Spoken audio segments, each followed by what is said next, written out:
Relatif. Saya di sini sebagai pemateri pertama. Saya akan menjelaskan atau membahas tentang subjek kode etik profesi dan dasar kode etik profesi konselor. Yang pertama, subjek kode etik profesi.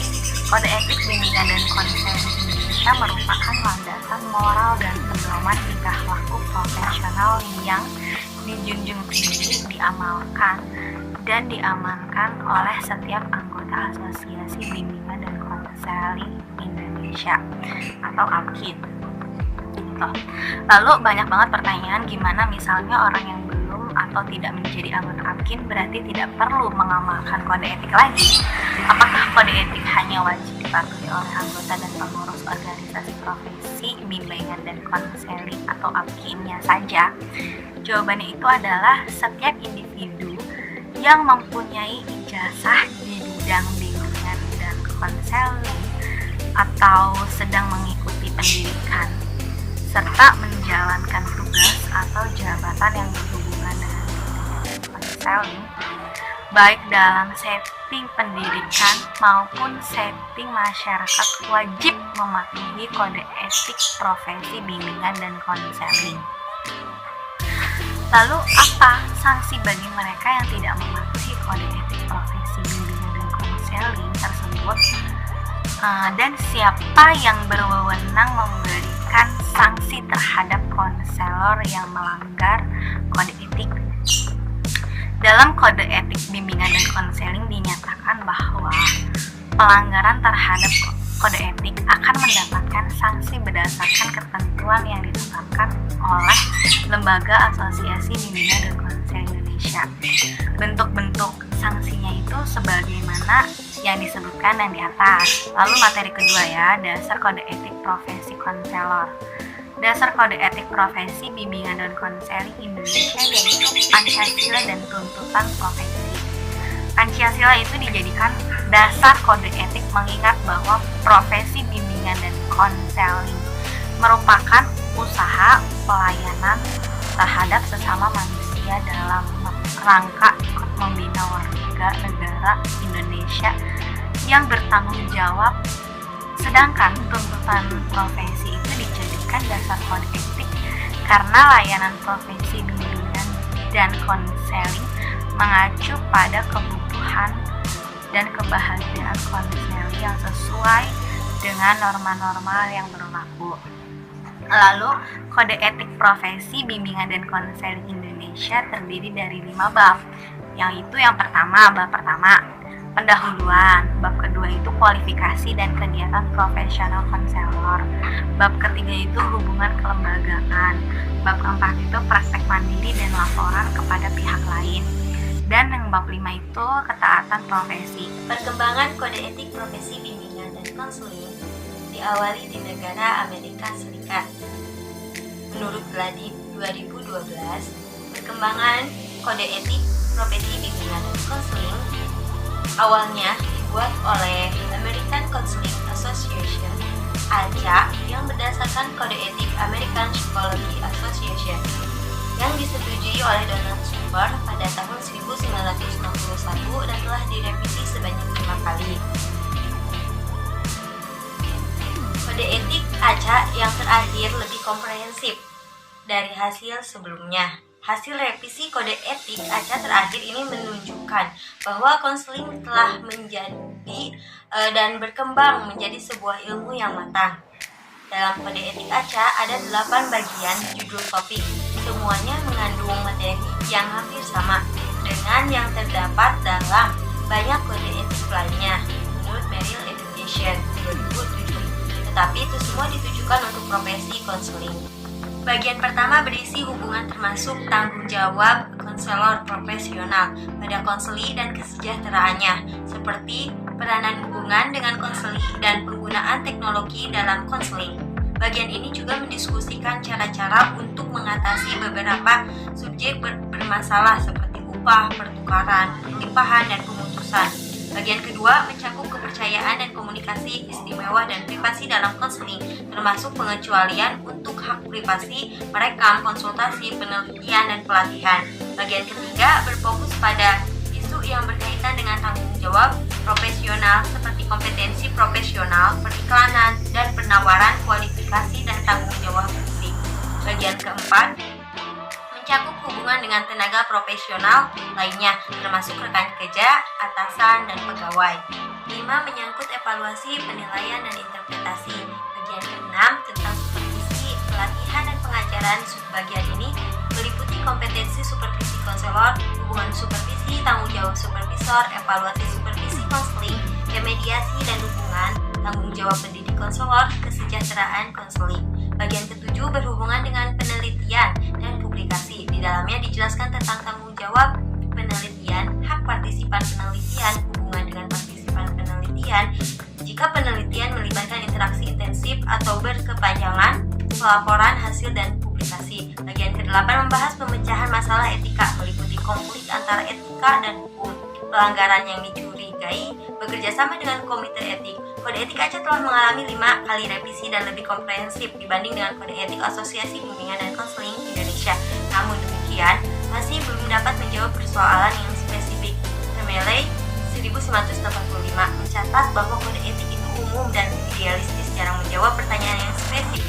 Sebagai pedoman umum, kode etik tentu tidak langsung mampu menjawab persoalan-persoalan yang spesifik. Di sini pentingnya pengembangan kode etik oleh konselor, khususnya dalam menghadapi situasi yang tidak jelas, ambivalen, dan dilematis. Ada sejumlah batasan spesifik dalam kode etik. Di bawah ini beberapa keterbatasan yang paling sering disebutkan. 1. Beberapa masalah tidak dapat diputuskan dengan kode etik. 2. Pelaksanaan kode etik merupakan hal yang sulit. 3. Standar-standar yang diuraikan dalam kode etik ada kemungkinan saling bertentangan. 4. Beberapa isu legal dan etis tidak tercakup dalam kode etik. 5. Kode etik adalah dokumen sejarah sehingga praktik yang diterima pada suatu kurun waktu mungkin saja dianggap tidak lagi etis di kemudian hari. 6. Terkadang muncul konflik antara peraturan etik dan peraturan legal. 7. Kode etik tidak membahas masalah lintas budaya. 8. Tidak semua kemungkinan situasi dibahas dalam kode etik. 9. Seringkali sulit menampung keinginan semua pihak yang terlibat dalam perbincangan etik secara sistematis. 10. Kode etik bukan dokumen proaktif untuk membantu konselor dalam memutuskan apa yang harus dilakukan dalam suatu situasi baru. Jadi kode etik sangat berguna dalam beberapa hal, tetapi juga memiliki keterbatasan. Konselor harus berhati-hati karena tidak semua petunjuk yang mereka butuhkan dapat selalu ditemukan dalam kode etik. Walaupun begitu, kapanpun masalah etik timbul dalam konseling, yang pertama kali harus dilakukan konselor adalah melakukan telaah kode etik untuk melihat apakah ada pembahasan mengenai situasi tersebut. Baik, saya Lina Nafisah akan menjelaskan sedikit tentang konflik di dalam dan di antara kode etik. Konflik di dalam dan di antara kode etik.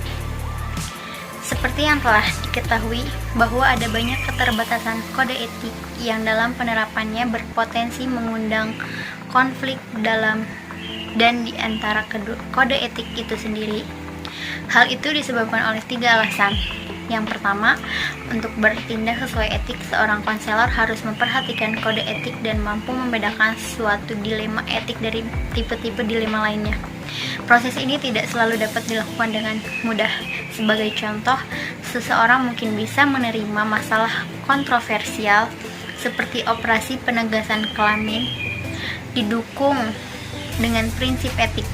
Yang kedua, terkadang prinsip-prinsip etik yang berbeda dalam peraturan tersebut menghasilkan pedoman yang saling bertentangan mengenai apa yang perlu dilakukan dalam situasi tertentu. Contohnya, potensi konflik antara kerahasiaan dengan bertindak demi kepentingan konseli. Ketika seorang konseli menceritakan bahwa ia akan melakukan bunuh diri, dalam situasi tersebut seorang konselor seharusnya merahasiakan informasi itu dapat dianggap melanggar kepentingan konseli dan keluarganya. Yang ketiga, konflik dapat terjadi jika konselor bergabung dalam 2 atau lebih organisasi profesional yang memiliki kode etik berbeda, seperti kode etik konselor ACA dan kode etik psikolog American Psychological Association atau APA. Sebagai contoh, dalam kode etik APA disebutkan bahwa psikolog tidak boleh mempunyai hubungan seksual dengan mantan kliennya untuk sekurang-kurangnya 2 tahun setelah penghentian perawatan. Sementara dalam kode etik ACA disebutkan minimum 5 tahun setelah perawatan. Selanjutnya, penjelasan bab yang kelima mengenai problem pelaksanaan kode etik. Apa saja sih problem dalam pelaksanaan kode etik? Yang pertama, bentuk pelanggaran kode etik. Pada umumnya, bentuk pelanggaran kode etik dapat dikelompokkan menjadi 3, yaitu 1. Bentuk pelanggaran terhadap konseli. Misalnya, yang pertama, menyebarkan atau membuka rahasia konseli kepada orang yang tidak terkait dengan kepentingan konseli. Yang kedua, melakukan perbuatan amoral atau tindakan tidak bermoral, seperti pelecehan seksual, mengkonsumsi barang haram, seperti minuman keras, nafza, dan yang lain. Yang ketiga, melakukan tindakan kekerasan, baik dalam bentuk fisik maupun psikologis, terhadap si konseli.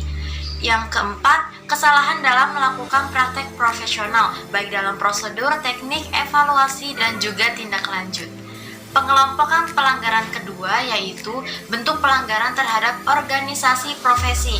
Misalnya, yang pertama, tindakan mengikuti kebijakan dan aturan yang telah ditetapkan oleh organisasi profesi. Yang kedua, mencemarkan nama baik profesi dengan menggunakan organisasi profesi untuk kepentingan pribadi atau kelompok.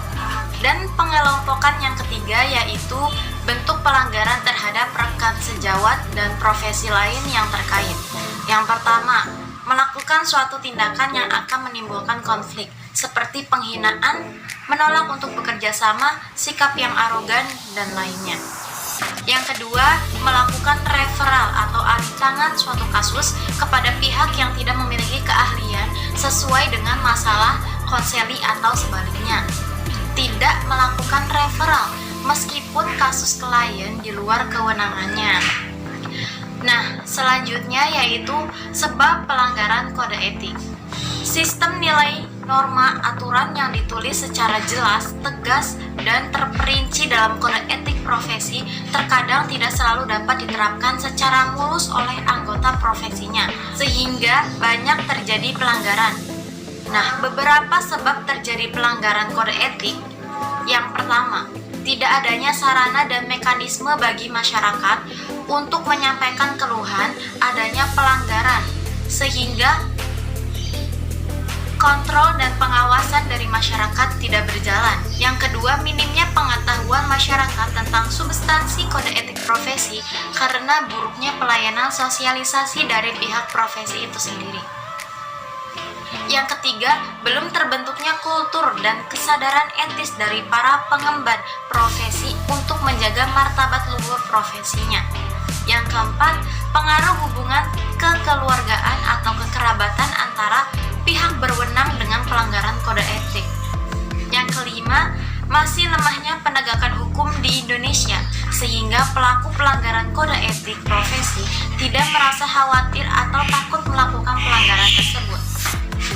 Nah, selain itu, pelanggaran kode etik juga disebabkan masih lemahnya kemampuan menerapkan self-regulation atau pengaturan diri sebagian anggota profesi. Karena pada dasarnya, individu itu memiliki kemampuan untuk mengatur dan mengontrol dirinya. Hal tersebut dipengaruhi oleh motivasi yang paling kuat, yaitu diri sendiri. Motivasi sangat berpengaruh dalam gerak-gerik seseorang dalam setiap perilaku. Dalam lemahnya menerapkan self-regulation sebagian anggota profesi, idealnya teman sejawat mestinya berada di garda terdepan dalam mengontrol dan melaporkan adanya pelanggaran kode etik. Namun, dalam praktik sehari-hari, kontrol ini tidak berjalan dengan mulus karena rasa solidaritas yang tertanam kuat dalam diri anggota-anggota profesi. Seorang profesional mudah merasa segan melaporkan teman sejawat yang melakukan pelanggaran. Jika penerapan self-regulation di antara sesama teman sejawat saja sulit untuk diterapkan, apakah mungkin hal itu dapat dilaksanakan kepada atasan atau pimpinan organisasi profesi yang mempunyai pengaruh terhadap kelancaran karir profesinya? Seorang profesional sejatinya akan teruji manakala ia mampu menempatkan etika profesi di atas pertimbangan-pertimbangan lain seperti pengaruh jabatan, keluargaan atau kekerabatan, pertemanan, hubungan yang bersifat simbiosis mutualisme, atau timbal balik yang saling menguntungkan, keuntungan finansial, dan sebagainya. Baik teman-teman, di sini saya akan menjelaskan sedikit tentang sanksi-sanksi pelanggaran kode etik bimbingan dan konseling. Menurut dari jurnal yang saya telah baca, secara umum sanksi pelanggaran kode etik diklasifikasikan menjadi dua, yaitu sanksi moral dan sanksi dikeluarkan dari organisasi. Sanksi moral misalnya merasa bersalah, krisis, dan hilang rasa percaya diri. Berbeda dengan sanksi organisasi yang sifatnya formal, kasat mata, dan pasti, sehingga bentuk sanksi ini lebih efektif dan mudah dikontrol. Oleh karena itu, yang dimaksud dengan bentuk sanksi pelanggaran kode etik di sini adalah sanksi organisasi. Sesuai dengan hakikat pemberian sanksi, yaitu untuk memberikan efek jera agar tidak mengulang tindak pelanggaran kode etik, maka pemberian sanksi harus didasarkan pada pertimbangan rasa keadilan. Selanjutnya, apa saja sih sanksi-sanksi yang diberikan pada pelanggar kode etik bimbingan dan konseling? Konselor wajib mematuhi kode etik profesi bimbingan dan konseling. Apabila terjadi pelanggaran terhadap kode etik profesi bimbingan dan konseling, maka diberikan sanksi berupa yang pertama, memberikan teguran secara lisan dan tertulis, memberikan peringatan keras secara tertulis, pencabutan keanggotaan ABKIN atau Asosiasi Bimbingan Konseling Indonesia, pencabutan lisensi, dan yang terakhir, apabila terkait dengan permasalahan hukum atau kriminal, maka akan diserahkan pada pihak yang berwenang. Siapa saja pihak yang berwenang menindak pelanggaran kode etik? Kasus-kasus pelanggaran kode etik akan dinilai dan ditindak oleh Dewan Pertimbangan Kode Etik. Dewan Pertimbangan Kode Etik Profesi Konselor berkedudukan pada organisasi tingkat nasional dan tingkat provinsi. Dewan Pertimbangan Kode Etik di tingkat provinsi sangat penting sekali karena untuk mempermudah akses layanan pengaduan tingkat pelanggaran kode etik di tingkat cabang atau kabupaten kota. Di sini Dewan Pertimbangan Kode Etik mempunyai 3 fungsi pokok, di antaranya yaitu menegakkan penghayatan dan pengamalan kode etik bimbingan dan konseling Indonesia, memberikan pertimbangan kepada pengurus besar dan pengurus daerah ABKIN atas adanya perbuatan melanggar kode etik oleh anggota melalui penyelidikan yang seksama dan bertanggung jawab, dan yang terakhir yaitu bertindak sebagai saksi di pengadilan dalam perkara berkaitan dengan permasalahan kode etik profesi. Baik, saya Najmi Uminda sebagai pemateri terakhir mengenai mekanisme pemberian sanksi pelanggaran kode etik. Secara mendasar, penetapan kode etik suatu profesi dilakukan oleh sebuah organisasi tertinggi yang menaungi bidang profesi tertentu. Penetapan kode etik ini tidak boleh dilakukan oleh perorangan, yang artinya penetapan kode etik hanya dapat diakui ketika diputuskan dalam musyawarah atau rapat bersama yang melibatkan anggota dari struktur organisasi terkait berdasarkan bidang masing-masing. Contohnya, PGRI menaungi guru-guru. Bidang tersebut memiliki kode etik tersendiri, atau IDI yang menaungi dokter memiliki kode etik tersendiri. Kode etik ini dapat berubah dan direvisi melalui keputusan rapat musyawarah bersama sebuah organisasi. Setiap penetapan kode etik tidak boleh diganggu-gugat oleh pihak manapun, bahkan pemerintah sekalipun. Setiap perubahan dan prosedur pemberlakuannya mutlak atas keputusan organisasi. Pihak-pihak yang berwenang melakukan pemeriksaan atas pelanggaran terhadap kode etik dan menjatuhkan sanksi kepada pelanggarnya sesuai dengan kewenangannya yang bertugas untuk: yang pertama, melakukan pembinaan, yaitu melakukan bimbingan, pengawasan, pembenahan anggota dalam menjunjung tinggi kode etik. Yang kedua, memeriksa dan mengambil keputusan, yaitu memeriksa dan mengambil keputusan atas dugaan pelanggaran ketentuan kode etik yang bersifat internal atau yang tidak mempunyai masyarakat secara langsung. Yang ketiga, memberikan saran dan pendapat kepada majelis pengawas atas dugaan pelanggaran kode etik. Sanksi pelanggaran kode etik secara umum ada dua jenis sanksi yang mungkin diberikan kepada pelanggar kode etik profesi. Yang pertama, jika kode etik yang dilanggar masih dalam pelanggaran moral, maka sanksi yang diberikan adalah sanksi moral berupa teguran, peringatan, celaan, atau pengucilan dari kelompok atau pihak-pihak terkait, atau bisa jadi scourging dari keanggotaan perkumpulan dan onsetting dari keanggotaan perkumpulan. Yang kedua, jika kode etik yang dilanggar telah melewati batas norma moral dan sosial, maka sanksi yang mungkin diberikan adalah sanksi hukum. Jika benar-benar terbukti melewati batas, sanksi akhir yang didapat adalah hukuman penjara atau dikeluarkan secara tidak hormat dari institusinya. Sekian dari saya sebagai pemateri terakhir dalam kelompok 2. Terima kasih.